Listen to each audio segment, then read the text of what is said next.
The snow was red. Not because of Christmas decorations or some winter wonderland fantasy, but because Marlo Ashford was bleeding into it, her newborn triplets screaming against her chest as the blizzard swallowed them whole. Her husband's taillights disappeared into the white void. No brake lights, no second thoughts. Just gone. Please, she whispered to the wind, to God, to anyone. Not my babies. But here's the thing nobody knew. Not her husband, not his mistress, not the world watching her freeze to death in that Connecticut storm. Marlo Ashford wasn't just some broke, pregnant wife begging for mercy. She was the last living heir to the Queensworth empire. $3 trillion. Untouchable power. And a family legacy soaked in blood. Before we get into how this all went sideways, smash that like button and drop a comment telling me, would you forgive someone who left you to die? Subscribe because this story gets wild, and you're not ready for the twist coming in. 48 hours earlier, Marlo's biggest problem was finding matching socks. She stood in the cramped apartment kitchen in Hartford, Connecticut, one hand on her massive belly, the other trying to fold laundry while her husband Desmond Sterling paced behind her, phone glued to his ear. No, Mr. Vanguard, I completely understand your concerns, Desmond said in that smooth voice he used for important people. The merger will go through. You have my word. Marlo smiled. Desmond worked so hard. 80-hour weeks at Sterling Innovations, the tech startup he'd built from nothing. She believed in him. Always had. That was her first mistake. Babe, she called softly. Did you eat? I made that pasta thing you like. He waved her off without looking. Just kept pacing. Marlo bit her lip. The triplets kicked inside her. 3 tiny feet drumming against her ribs like they were trying to break out early. Any day now, the doctor said. Maybe even tonight. She touched her belly. Hang on, little ones. Daddy's just busy. The apartment door slammed open. Marlo jumped, nearly dropping the laundry basket. A woman walked in like she owned the place. Stilettos clicking on cheap linoleum. Designer coat dripping melted snow, blonde hair perfect despite the storm outside. Genevieve Hartwell, Desmond's business partner. Desmond, darling, Genevieve purred, completely ignoring Marlo. We need to talk about the Vanguard situation.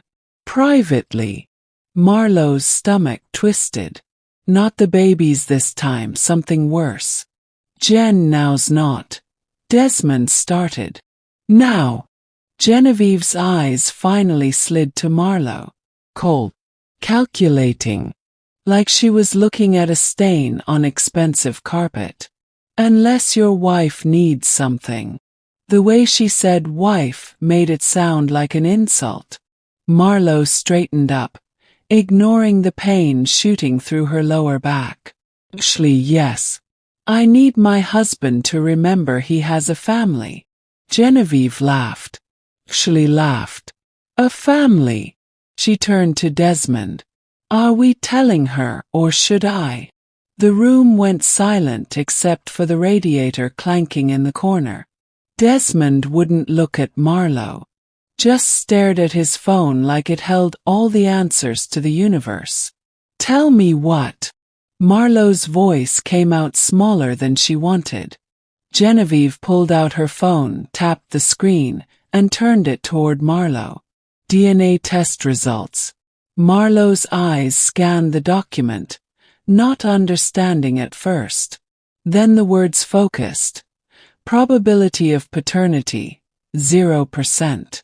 That's impossible, Marlo whispered. I never. Desmond, you know I never. Do I? Desmond finally looked at her, and his face was stone.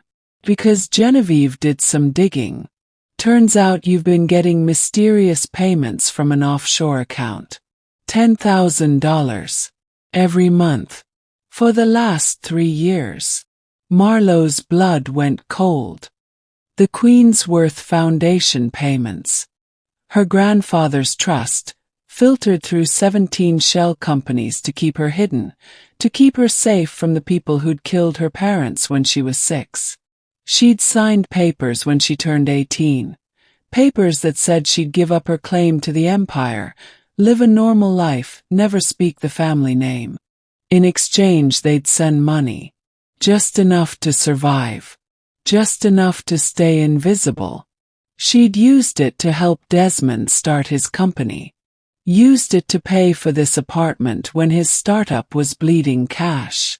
Never told him where it came from because she'd promised her dying grandfather she wouldn't.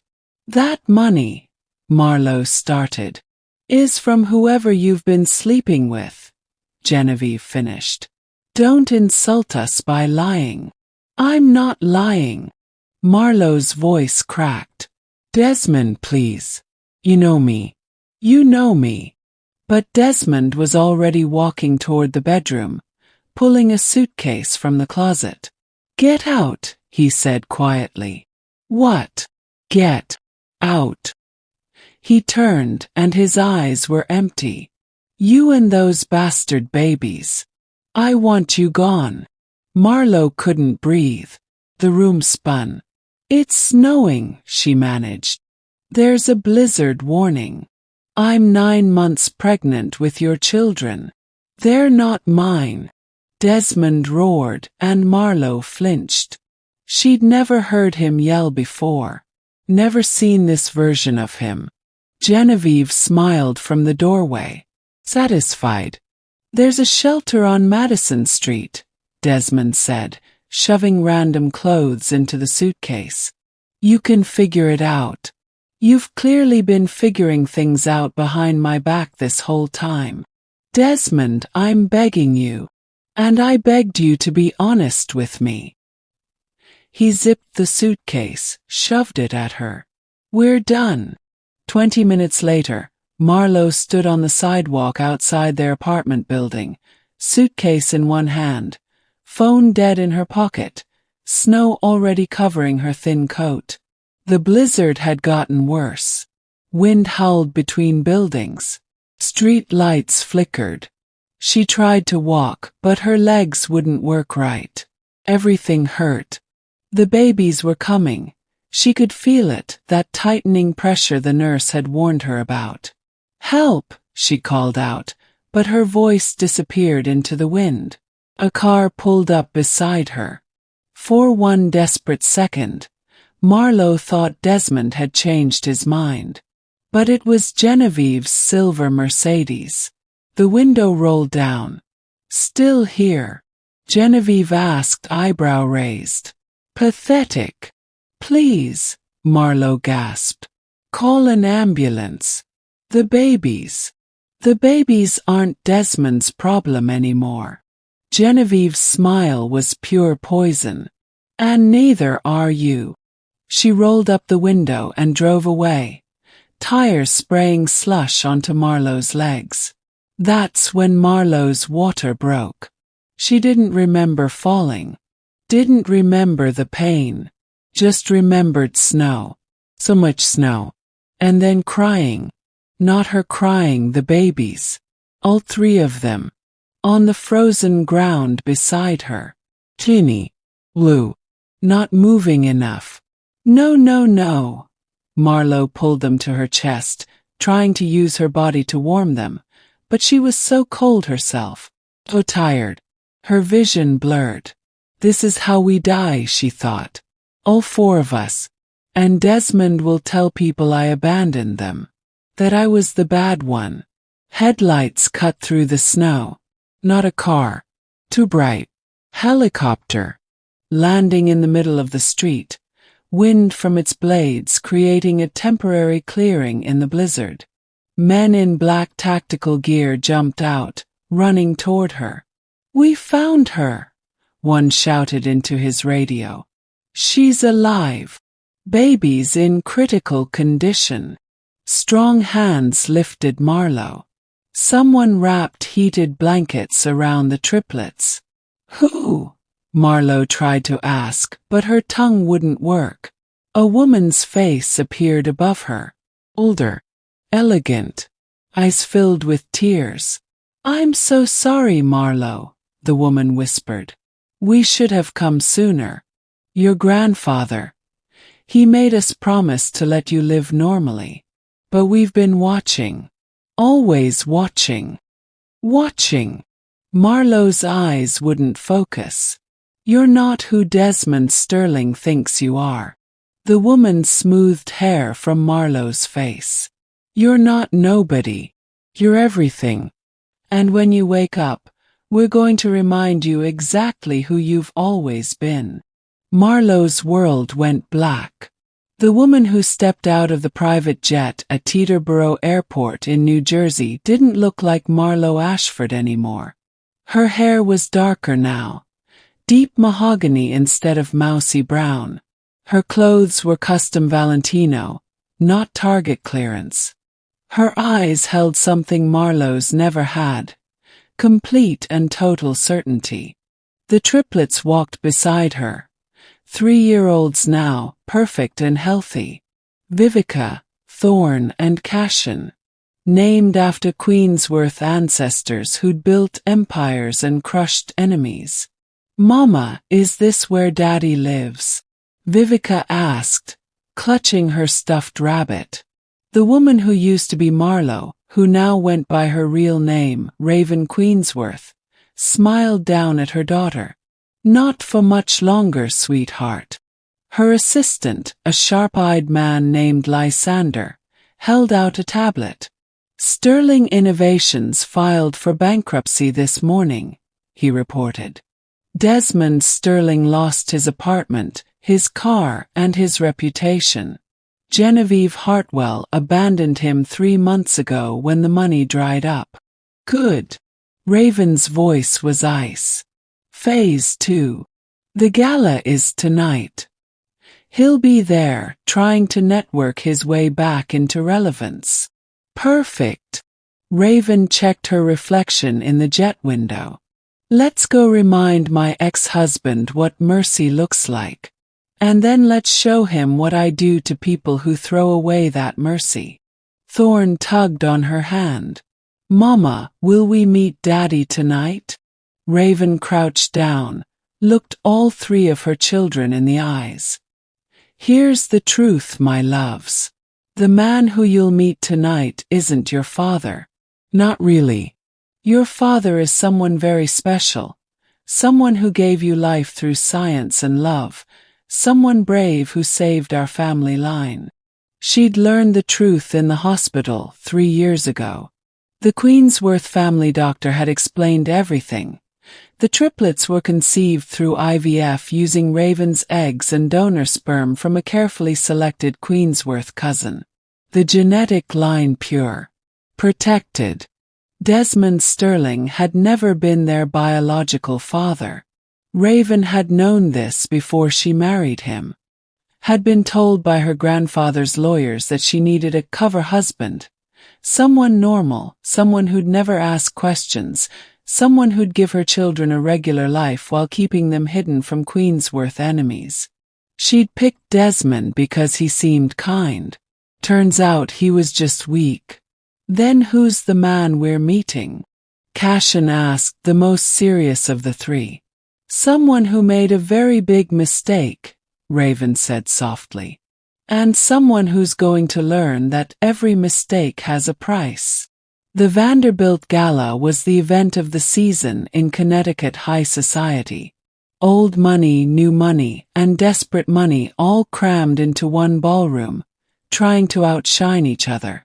Desmond Sterling stood in the corner, wearing a rented tux that didn't fit right, nursing cheap champagne and trying to look like he belonged. He didn't. 3 years ago he'd been the golden boy of tech. Now he was the cautionary tale. Desmond Sterling. A waiter appeared at his elbow. Miss Queensworth would like to speak with you. Privately. Desmond's heart jumped. Queensworth. Everyone in the business world whispered that name with reverence. The family that owned half the patents on modern technology. The empire that had more money than most countries. If he could get a meeting with Queensworth, maybe he could rebuild. "Lead the way," he said, trying to sound confident. The waiter led him through a side door, down a hallway, into a private study lined with books that probably cost more than Desmond's entire net worth. A woman stood by the window, back to him, silhouette perfect against the city lights. "Mr. Sterling," she said without turning. "Thank you for coming." Her voice made something in his chest twist. Familiar, but wrong. "Ms. Queensworth, it's an honor." He turned around. Desmond's champagne glass slipped from his hand, shattering on the marble floor. "Hello, Desmond." "Marlowe, no," Raven said softly. "Miss me?" Desmond Sterling thought he'd thrown away trash 3 years ago. Turns out he'd thrown away a trillionaire. Now Marlowe, no, Raven Queensworth, stood in front of him wearing diamonds that cost more than his entire failed company, and that smile on her face? That wasn't forgiveness. That was a predator showing its teeth. Desmond couldn't move, couldn't breathe, couldn't process what his eyes were showing him.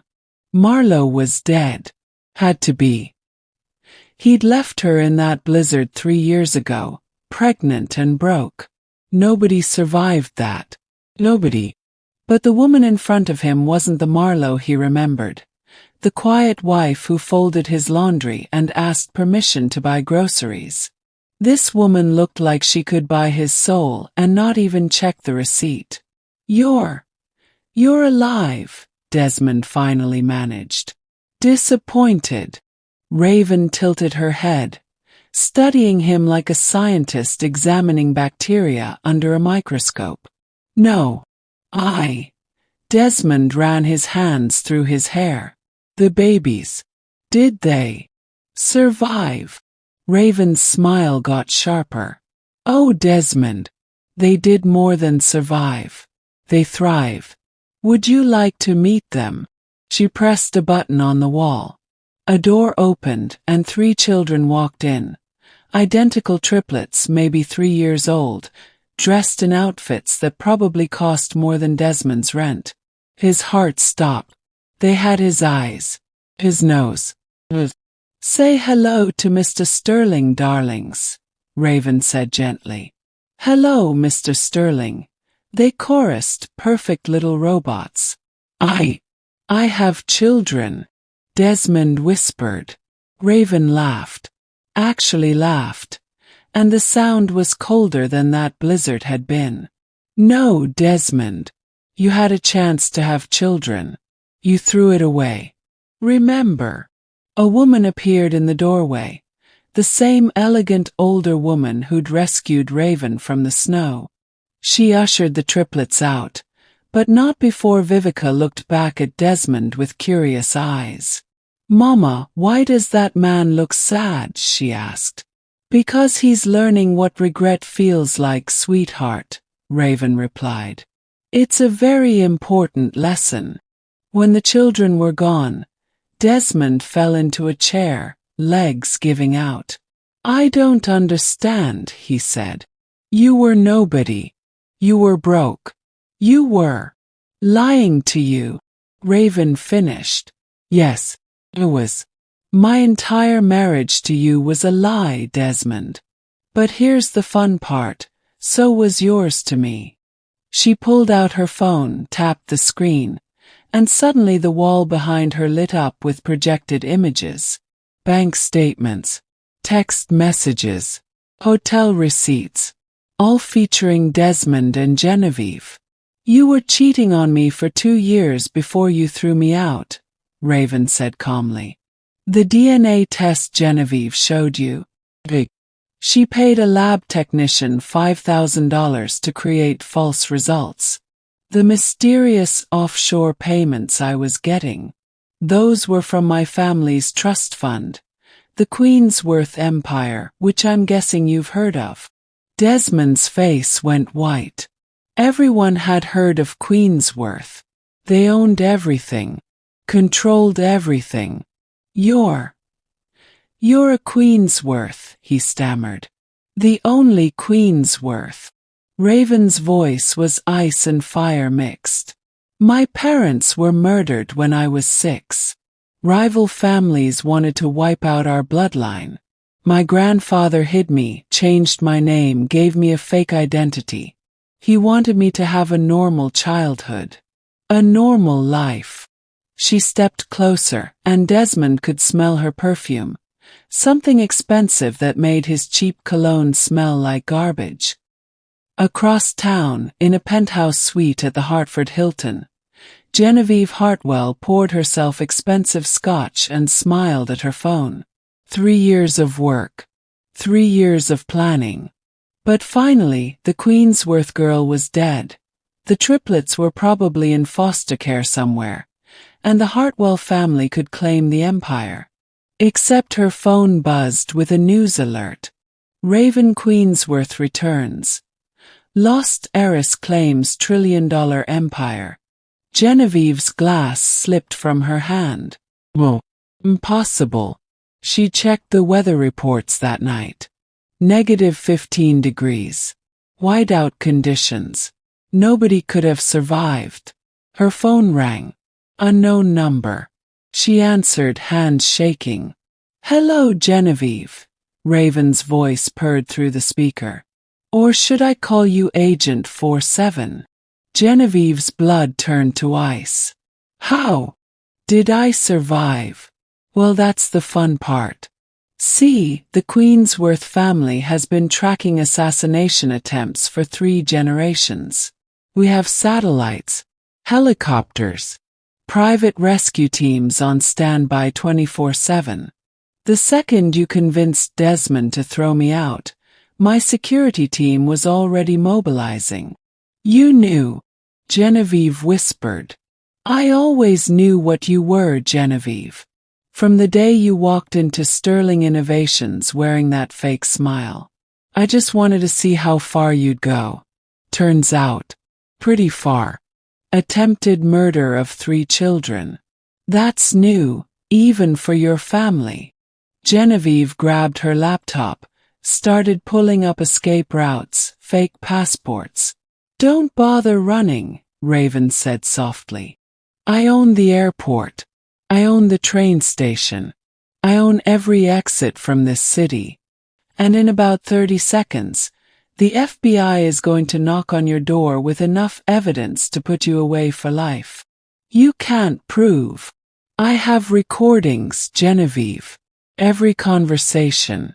Every transaction. Every moment you thought you were so clever. Raven paused. Oh, and your family. The Hartwells.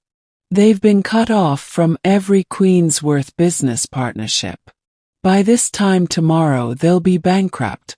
Your cousins are already turning on each other, trying to make deals. Genevieve heard footsteps in the hallway outside her room. Why are you doing this? She hissed. Because you tried to kill my children, Raven said simply.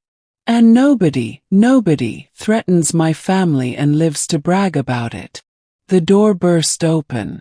FBI agents, guns drawn. Genevieve Hartwell, you're under arrest. The phone went dead in Genevieve's hand. Desmond Sterling stood in the mailroom of Queensworth Industries' Hartford branch, sorting packages and trying not to think about how far he'd fallen. A year ago he'd been a CEO.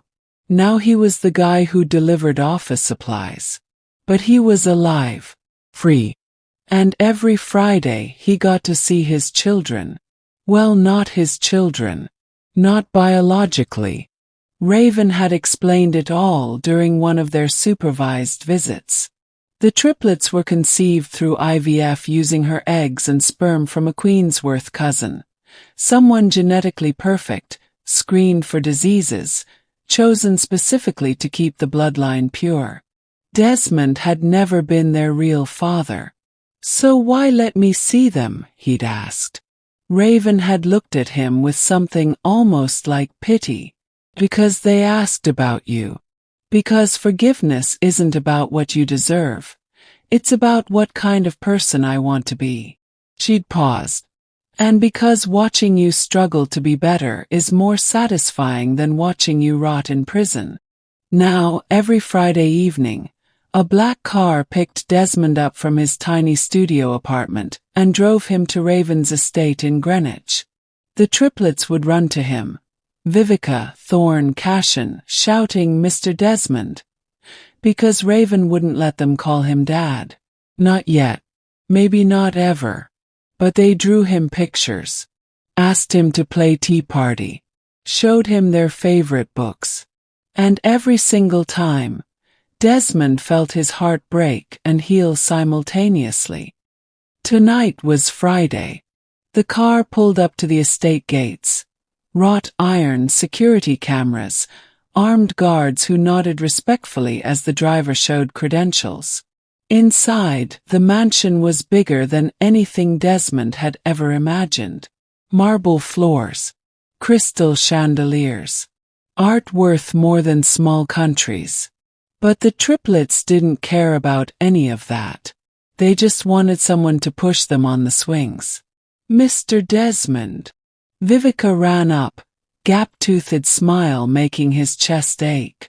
Mama said you're coming to my birthday party next week. I am. Desmond looked up. Raven stood on the terrace, wearing jeans and a sweater, the most normal he'd seen her look since that night in the study. You are, she confirmed. If you want to. I want to, Desmond said immediately. The triplets cheered and dragged him toward the backyard playground. Raven watched from the terrace, arms crossed, expression unreadable. Her assistant Lysander appeared at her elbow. You're going soft, he observed. Am I? Raven didn't look away from Desmond, who was now being buried in sandbox sand by 3 giggling children. He threw you away. Left you to die. He did. Raven's voice was quiet. And I could have destroyed him. Could have crushed him so completely he'd never recover. But then I'd be just like the people who killed my parents. Just like Genevieve. Just like everyone who thinks power means cruelty. She turned to Lysander. Besides, watching him work minimum wage in my mailroom while knowing he threw away a trillionaire? That's a special kind of torture. Better than prison. Better than death. He has to live with what he did every single day. And the children. Raven's expression softened. The children deserve to know kindness. Even from someone who showed me none. He paused. Maybe especially from him. Maybe that's how cycles break. The Queensworth Empire succession ceremony was broadcast to 60 countries.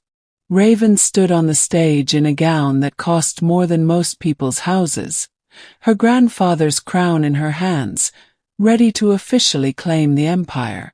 The triplets sat in the front row, 4 years old now, dressed like tiny royalty. Next to them sat Desmond, wearing a suit Raven had bought him. Not as an employee, but as a guest. He'd worked his way up from mailroom to junior analyst over the past year.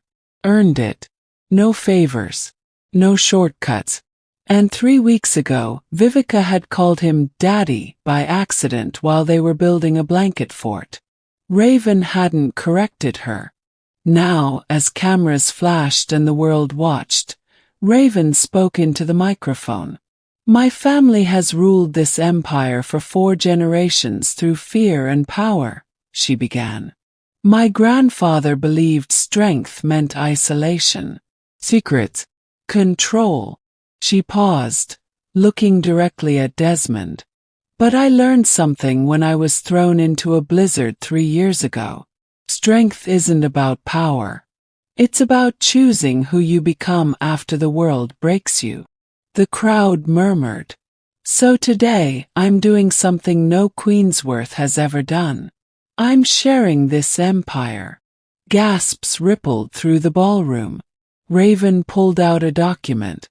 51% of Queensworth Industries will remain under my control, but 49% is being redistributed to charities, scholarships, and foundations that support women and children in crisis. Applause exploded. And one final announcement, Raven continued, voice strong. Genevieve Hartwell and 17 members of the Hartwell family have been convicted of attempted murder, fraud, and conspiracy. They've been sentenced to a combined 300 years in federal prison. The applause got louder. Raven locked eyes with Desmond. Mercy isn't weakness, she said softly, though the microphone carried her words to millions. But mercy also isn't forgetting. It's giving people the chance to become better than they were, and then watching very carefully to make sure they actually do. After the ceremony, Desmond found Raven on the balcony, crown still in her hands, looking out over the city lights. That was a hell of a speech, he said carefully. It was true. She didn't look at him. You hurt me worse than anyone ever has. Worse than Genevieve. Worse than the people who killed my parents. 'Cause I trusted you. I loved you. Desmond swallowed hard. I know. But those children in there. Now Raven looked at him, and her eyes were wet. They light up when you walk in a room. They draw you pictures. They think you hung the moon. I don't deserve. You don't, Raven agreed. But they do. They deserve a father figure who's trying, who shows up, who's learning to be better.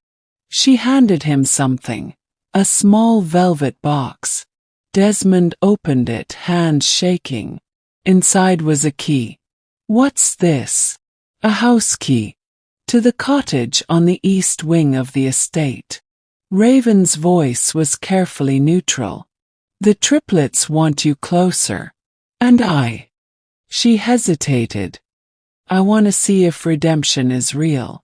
People actually change. Or if I'm just fooling myself. Raven. Don't thank me. Don't apologize. Just prove it. She turned to face him fully. Prove that you're worth the mercy I'm giving you. Prove that forgiveness isn't the same as being stupid. Prove that you're actually becoming someone different. Desmond looked at the key, at this woman who should hate him but was giving him a chance anyway. What if I fail? Then you leave. Forever. And the children learn a hard lesson about trust. Raven's voice hardened. But I don't think you will.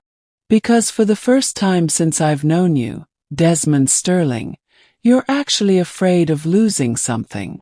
She walked away, heels clicking on marble, crown still in her hands. Desmond looked at the key. Then at the cottage in the distance, lights warm and welcoming. Through the windows he could see the triplets playing. Vivica, Thorne, Cashin. His children. Not by blood but by choice. By second chances he didn't deserve but was going to spend the rest of his life earning. Vivica Queensworth stood on the same stage her mother had, 9 years old now, reading her essay to the school assembly. My mama says strength is choosing kindness even when the world is cruel, she read. And my dad says strength is admitting when you're wrong and spending forever making it right. She looked up, grinning at both parents in the audience. Raven sat tall and proud, CEO of an empire still untouchable. Desmond sat beside her so now, working 16-hour days to prove he'd changed. They weren't married, might never be, but they were family. Messy, complicated, built on forgiveness that was earned one day at a time. Vivica continued reading. My family isn't perfect, but it's mine. And that's the only kind of perfect that matters. Raven reached over and took Desmond's hand. Not romance. Not yet. Just acknowledgement. That mercy was real. That change was possible. That sometimes the people who hurt you worst can become the people who fight hardest to make it right. And that forgiveness wasn't weakness. It was the bravest thing anyone could ever choose. So what do you think? Did Raven make the right choice giving Desmond a second chance? Or should she have crushed him completely? Drop your honest thoughts in the comments. I read every single one. And if this story hit you in the feels, smash that like button and subscribe because we've got more emotional roller coasters coming your way. Share this with someone who needs to hear that redemption is real, that second chances matter, and that sometimes the strongest thing you can do is choose mercy. Thanks for watching. I'll see you in the next story. Peace.